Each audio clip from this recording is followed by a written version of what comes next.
picture of time of solution. See the possibility. Hi, everybody. It is Carey Davidson, author of the Five Archetypes, Ancient Technology for Problem Solving. And this is a channel about healing relationships with ourselves and with others. And I'm here today with an absolutely magnificent primary earth named Nicole. And Nicole has a challenge she'd like to work out with us about romantic relationships. And Nicole, welcome. Please tell us what you would like to change. I would like to figure out how to determine if it's leadership versus selfishness sooner than, 6 months, 8 years in, whatever. I love that. Can you tell me a little bit more about how that shows up? So you're talking about like someone you might date. Exactly. Okay. So, like they seem to have it all together. They have definitive opinions about stuff, which I definitely like. I definitely don't want them just to yes me to death. I don't want that at all. I want someone who, is determined in all these great qualities of leadership because I know that I can lead, but I kind of want someone else to also take the reins so that I'm not doing it all alone. And I find that I think that it's leadership, but really what it ends up being is just selfishness. And they're just really more interested in doing what makes them happy or, well, yeah, just basically what makes them happy. I mean, it's just complete and utter selfishness. So give me an example of a few things that in your opinion represent solid, kind, balanced leadership in a person you might date. Well, I mean, I would like someone who asks like what my opinions are. I mean, I don't mind if you decide that, you want to go, what kinds of foods do you like, And then I'm more than happy to have them pick a restaurant. But at least they're asking me what I like in order to figure it out. It's not just like, "Oh, let's go here." And I'm not saying that that person's selfish just because they have a plan. That's not. But it typically ends up for me specifically that that's just one of the many signs where it ends up being selfishness because it's really just about what they want. So can you dive into that part a little bit as well? Because it sounds to me, tell me if I'm right. It sounds like you're saying someone, it's nice to have someone who can lead and can just make decisions about where we go and who can also include me in the decision-making process because they care what's in my heart and what I desire. Exactly. Okay, so then give me an example of how it shows up when you're really sure that it has veered off of that and into the selfishness zone. Whoa, I mean, like I'll say this is my favorite store. It's like, oh, there's no real follow-up questions, or there's never like, let's go in. And I am not saying you have to buy me something in that store. Listen, I like a good Chanel purse too. I'm not saying you have to buy me a Chanel purse, but it's okay that I like those things, or that, you can still ask, what do you like about them? Why do you like it? Let's go in and look. I mean, like I go into, some of these high-end stores. I'm like, I'm just paying my respects.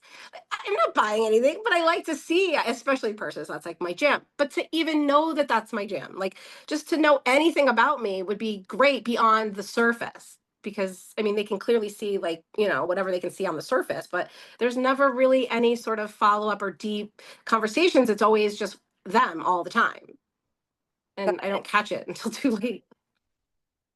So, can you point to a relationship, even if it wasn't dating? Any kind of relationship could be friends, could be family. Do you have, or even work colleagues? Can you point to a scenario in another type of relationship where you do have that really lovely collaborative give and take where people are curious about each other? Sure. I mean, from my best friend, I mean, she always asks me questions. What are you having for dinner tonight? Like, what are you doing? The other day, she bought me a bunch of meats from this organic meat company. And she knew that my daughter and I like lamb chops or that we like. So it was so easy for her because she asked those questions and then bought them for us. It wasn't, that's amazing. Or like, I just had a birthday. So my coworkers prior to that were like, well, if you had to choose cake, do you like chocolate or do you like vanilla? And I'm like, no, no, definitely chocolate. They didn't then go buy me vanilla. They bought me a chocolate cake. Like, obviously. So I do have it. It's great. It doesn't follow. It's just in romantic dating type scenarios that I get confused or something.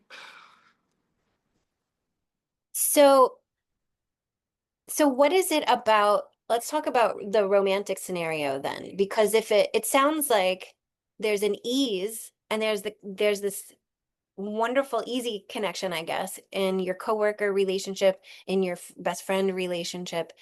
And, you know, in a dating relationship, it's almost like these days, and I don't want to put words in your mouth, so I'm going to share something. You tell me if this is relevant for you. It seems like in a dating relationship, there's more on the line, and there's more on the line faster because we meet in the scenario where we know we are at, we're determining if we're going to have love here, if there's going to be, if we're, going to have romance and potentially get married. And so it's almost like an interview for, are you going to be my person? And so there, it just feels like there's a lot more at stake than when you go and you hang out with your work colleagues. You know, you're probably going to hang out for a long time. It's a done deal. Like you got this job. So you're going to gently get to know each other. And same with a best friend. You usually pick each other and nourish each other over time and show up with each other. And there's a little bit less at stake than these immediate, oh my gosh, are you my lover? Are you my next spouse? Does that seem like it makes sense to you? It does, like 100%, which is why I feel like part of that is trying to take that part of it out of my own head. Because even if you can't help it. I mean, you can't, like, you start writing, his name with your name. I mean, you can't help it. Like, we're all teenage girls inside, like we just are. And it's crazy. But I really, I do want to take things slowly. Like, I don't feel like I have to rush into anything. But even if I want to do that, that doesn't mean that the person on the other side has, the same sense. So it's also an audition. Like, I feel like I'm constantly being auditioned, and like, just get to know me. Don't worry about it. You're never going to know everything about me in 2 hours or 3 hours. Like, it's never going to happen. Relax, take it easy. Like, just get to know the basics maybe, and then worry about the rest later. There's no rush. Like, I've already, especially now, like, I've already been married. I have my kids. Like, I don't even care if I'm married again. So I can take my time. We can relax. It's awesome. Yeah, I love that. And I think you're totally right. We're not in an emergency situation. We don't need to know, like, if you think about the relationships you just described that go really well, they took time to to grow, and you took time to get to know each other, and now you trust each other. Trust takes a little time and investment and consistency in showing up as an empathetic human who, like you said, is curious about me. There's a give and a take, there's a sharing and an exchange over time. And it sounds like you've encountered some people who are in a rush, or they're not in a space where there's that slow desire to get curious and be open with someone and learn about them.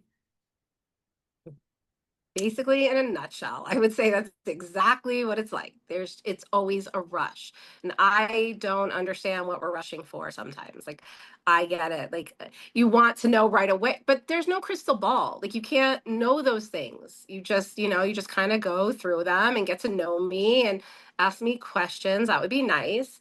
And then we'll see how it goes. It's okay. Like, if you don't like me or I'm not your cup of tea, then leave me alone. Like, I'm okay with that too. Like, it's fine. No worries. I won't die. Do you have do you have a strategy in place for how you start your conversations, or how you engage with someone new? Like, do you mostly meet people going out or on an app? How do you usually meet people? Oh, so I never meet them on an app because that just doesn't work for me. It doesn't work for me. So when I met them, I actually had a matchmaker for a while. I hired a company, they were a matchmaker. Um, they never, it never worked out. But listen, they tried, it's fine. And then normally now I don't really meet anyone. I mean, I do this comedy thing, so I'm out with tons of men. I mean, God knows there's so many men, but they're all doing their thing. And honestly, like, there's a reason why we all turn to comedy. We're all a little messed up. I'm not trying to find that. Like, I like them as people, but I'm not trying to date them exactly. And it's fine. Listen, it is what it is. And I'm not meeting anyone. I don't know where they all went. I'm not going to bars. I want to go home. I like it. I work all day and then I come home, and so whatever. I don't think he's like, I try to go out enough so I can meet people, but I don't really go out every night. So I don't know. I mean, he's not going to knock on my door, fall from the sky. I mean, at least that's what they've told us. Maybe one day. But yeah, so I don't know. I'm not meeting anyone normal. That's all I want out of life, is just to meet someone who's normal, who isn't just looking at the way that I look. I know I'm cute. I get it, but there's so much more to me than that. So much more. Like, I'm actually smart too. I have words, lots of them. I have empathy. They don't know what that is, but whatever. It's all good. It's all good. That's why I swear to God, my entire comedy, it's all about men and dating, because they're hysterical. Yeah. Yeah. I'm sure you have enough material for forever times several. Yes, I do. And sometimes I put myself in fun situations too, because it's like new, and like I'm all about that. Like, I know, and there's plenty of guys too where I know it's not going to go anywhere, and it's just, for the hookup or for the fun. But I mean, I would like to have a real relationship, but in order to find the real relationship, you have to find real adults, and they're hiding, or they're probably still with their wives because their wives haven't kicked them to the curb because they're normal. I get it. I have to find a widower. That's what I need. I don't know where they are. So, so let's imagine that you met a winner and you've had an amazing first date, an amazing second date, and you're going on a couple of weeks, maybe 3, 4 weeks. What qualities does this winner show up with? What are some, not just qualities, what are some of the choices that he has made along the way that make you realize, yeah, I'm gonna see him another time. Yeah, ooh, wait, he's different. What are choices that guy makes? I mean, I would say that he follows some kind of a path. Like, I can't really deal with too much chaos. I need a little bit of a path. I get people get veered off, but I need a path. Determination is probably a really big thing that I would like to see. You don't have to win at everything, and certainly there's plenty of failures. I failed at things. I don't need to see that. But the idea is that you pick yourself up. You're not crying in a corner like, oh my God, it's so sad for me. I don't, that there's time to wallow, and that's cool, but then you have to pick yourself up and try again, and it's all good. I don't know what else. I mean, that's pretty much it. I mean, and someone who's consistent. They do what they say they're going to do. Otherwise, shut up. I'm not asking, I'm not asking for anything. That's the thing. So if I'm not asking, you don't even have to lie to me. Just zip your lips. No one will be the wiser, or do what you say. That's all I ask for. A lot, I know. It's a lot I ask. Not at all. Oh my. I mean, what about also curiosity about you? Someone who's curious. Yeah, great. That would be amazing. Curiosity is great. Ask me questions, find out things about me. But also, like, it's okay to like shut me down on things too. Like, you can have a difference of opinion. Just don't yell at me about it. And it's not an argument, it's a discussion. Like, you don't have to. I mean, I get people are passionate, and sometimes with that passion comes a little bit of a louder speaking. That's not yelling, and that's not what I mean. As long as everything's like respectful, you can have your opinions on what I mean. There's some opinions that obviously like wouldn't fly, but like, you can have a difference of opinion. If you want to tell me that the Dolphins are the greatest NFL team in the world, I'd be like, I think you're wrong. You know, that's okay. You're entitled. I can't, oh my goodness. It's just a lot. It's a lot. Yeah. All right. So I think I have a picture, and I would love to give you some thoughts from a Five Archetypes perspective on how to make the next dating experience so much better. You ready? Yeah, I'm so excited. Are you kidding? Okay. All right, sweet. So from a Five Archetypes perspective, we have these 5 resources within us that are adaptive resources, the ways we engage with our own thoughts and with other people. And some of them we tend to overuse, and some of them we tend to underuse. And when we are aware of the ones that we over and underuse, we can make better decisions to make sure we're using them all in balance. Because when we do, we have better outcomes with other people and with ourselves. So your primary is Earth. Earth primaries are amazing at relationships. you nurture people. Hear that, men? Hear that. Amazing at it. Hear it, hear it, hear it. You heard it here first, people. Yeah. Yeah. I mean, you know what people need. You know how to turn people's chaos into order. You know how to be nourishing. You know how to be conversational. You know how to share. You know how to ask people about themselves. It just is second or first, literally first nature for you. The challenge is that if you are dating people whose primary is not Earth, or if Earth is their lowest, it doesn't come as naturally to them as it comes to you. So you may perceive them as missing something that you have naturally, and they probably do. Probably are missing that. They're missing that Earth. The conversation and curiosity and asking people about them and including them in decision making um, can sometimes just not be natural for some people. And though that's going to stand out to you and as a sore thumb, it's going to be like, what's that about? So, and it doesn't mean that you can't have relationships with people who don't have high earth. It means that it's going to call upon you to use a different skill set, a different resource in order to balance out the frustration. So your lowest element is water. Water is our ability to get still and curious and to almost be skeptical, not not in a negative way, not in a way that keeps people from ever engaging with us, but it keeps us safe from getting into things too soon. And so one of the things we talked about, you and I, before we started recording, was this idea of red flags. How can we see red flags sooner? So water is the gift of being able to get so still and so curious and kind of detached from needing to have a relationship with someone, but just still in the gathering wisdom component of it's almost like you're interviewing them. There's no attachment yet. Nothing's at risk. I don't really have any potential outcome I'm going for. This guy may never be anything more than just a conversation, and that's okay. So taking that space, water is completely moving back and being polite and kind and open and curious. So for example, if it's important to you that a guy has a path, that there's no chaos in his life, you might in the first phone conversation, if you were using water, be really kind and warm and inviting, and also say, tell me where you are in your life. Do you feel like you're settled? Do you feel like there's any chaotic parts of your life right now? And and then be quiet and be totally okay with awkward silences and not fill them in with anything.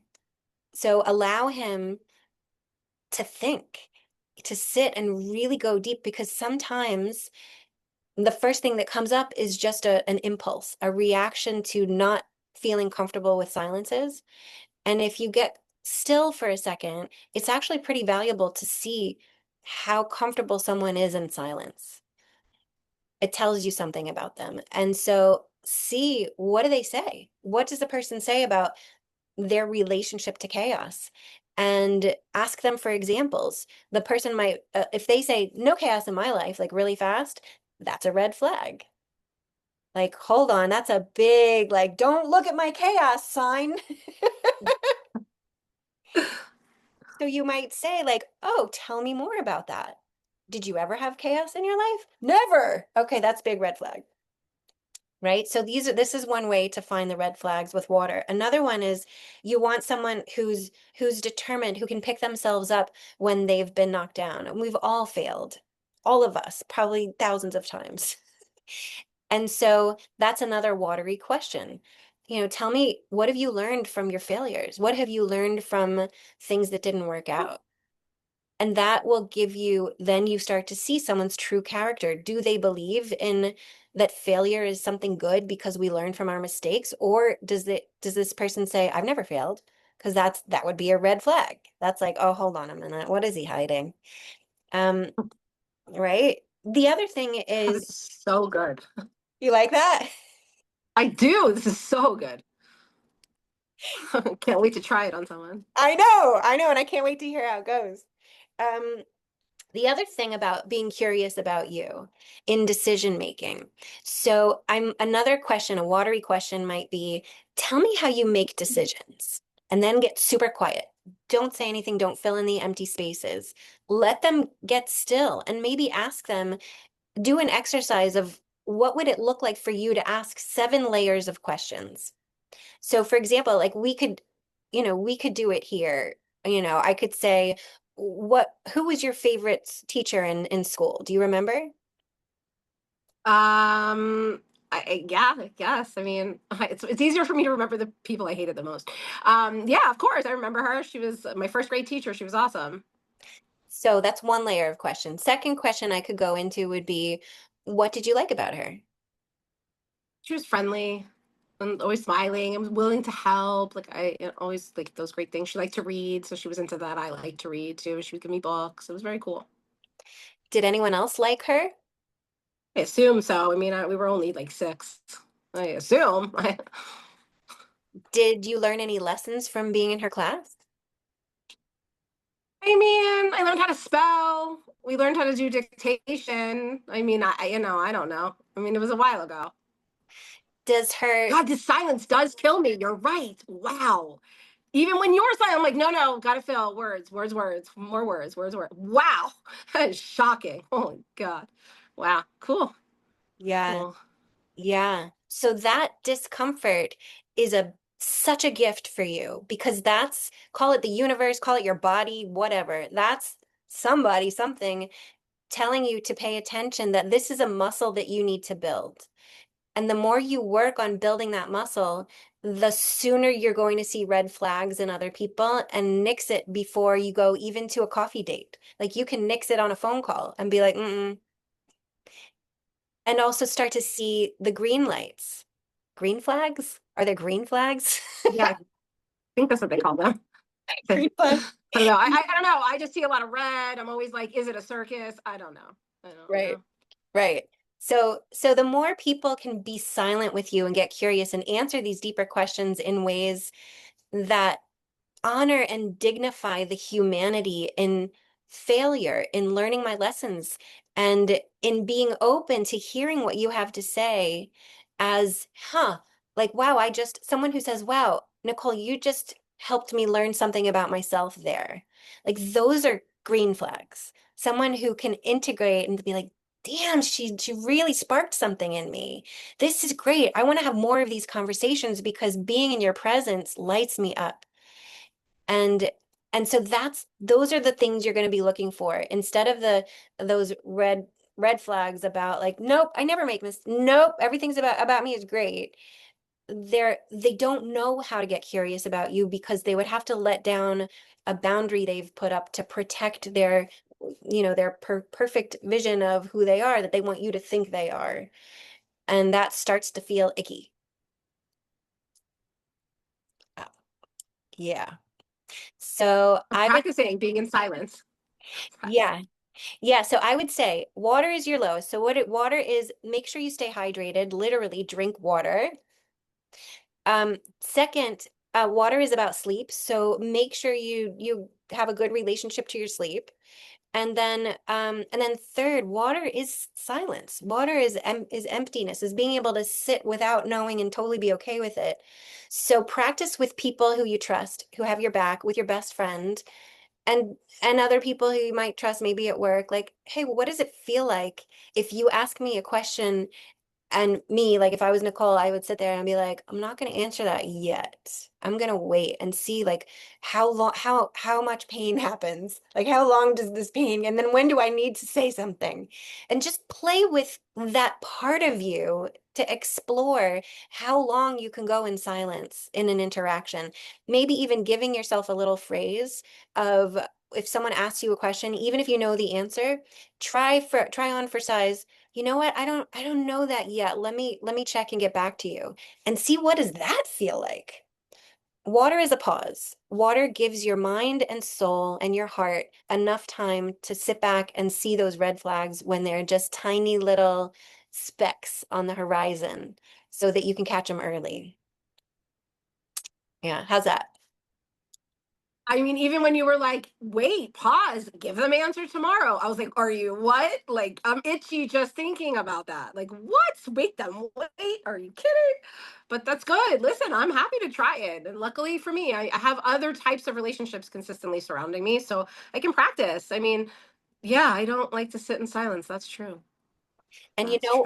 yeah, and what just occurred to me as a comedian, when I think back to watching stand up that I've really enjoyed, comedians are really good at using silence and just facial gestures to kind of like show their own reaction to a thought. And then the audience goes crazy just looking at your reaction in that silence. It says a lot. And I would bet you're amazing at that. And so see about like how you can use it's a powerful tool in many ways. So I can't wait to hear how it goes for you, how you play with it and what you discover. I'm so excited. Like this is it really is like me. I mean, that is really like it's going to be amazing. Listen, it's going to be amazing. How could it not be? I mean, why not try something different and out of my comfort zone? I mean, that's all I ever read is how if it's something's comfortable for you, you probably don't want it. It's when it's uncomfortable that you actually it's something worth pursuing. So, that seems to be a big theme like, in my Instagram reels where, of course that's where I get all my information from. So, I mean, why not try it? It's not going to hurt me. I'm all about it. I mean, why else am I here to learn and figure it out and have a productive relationship? I mean, I love to do things with other people, and my kids are almost grown. Like that's it. Then I'm an empty nester, and I don't want to travel by myself. I will though. I definitely will, but I don't want to if I don't have to. Exactly. Exactly. Well, I'm super excited to hear how this goes, Nicole, and I so appreciate you. And I bet so many people out here will appreciate hearing this conversation and thank you for that. No, thank you for having me. This is really like an awakening. Like I'm so excited now.